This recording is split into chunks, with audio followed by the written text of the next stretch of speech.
মহাকাশের এমন ৫টি তথ্য যা তোমাকে চমকে দেবে। নাম্বার ১, এই জায়গায় কোনো শব্দ নেই। পুরো স্থান সম্পূর্ণ নীরব, অর্থাৎ কেউ সেখানে গিয়ে জোরে চিৎকার করলেও সামনের লোক শুনতে পাবে না। নাম্বার ২, এই মহাকাশে মাধ্যাকর্ষণ না থাকায় সেখানকার নভোচারীরা কাঁদতে পারেন না।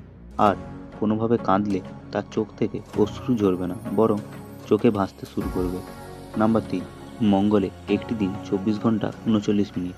তার মানে আপনি যদি সেখানে যান এবং বাস করেন, তবে আপনি প্রতিদিন ৩৯ মিনিট অতিরিক্ত জীবন পাবেন। নাম্বার ৪, মহাকাশে খাবার খেলে স্বাদ বদলে যাবে, কারণ কম অভিকর্ষের কারণে নাক বন্ধের অনুভূতি হয়, যার কারণে স্বাদ একেবারেই নগণ্য মনে হয়। নাম্বার ৫, মহাকাশে সময়ও ভিন্নভাবে চলে। আইনস্টাইনের তত্ত্ব বলে যে যেখানে মাধ্যাকর্ষণ বেশি সেখানে সময় ধীর গতিতে চলে, এবং যেখানে মাধ্যাকর্ষণ কম সেখানে সময় দ্রুত চলে। এরকম আরও ইন্টারেস্টিং তথ্য জানার জন্য আমার চ্যানেলটি সাবস্ক্রাইব করে বেল আইকনটা প্রেস করে দাও।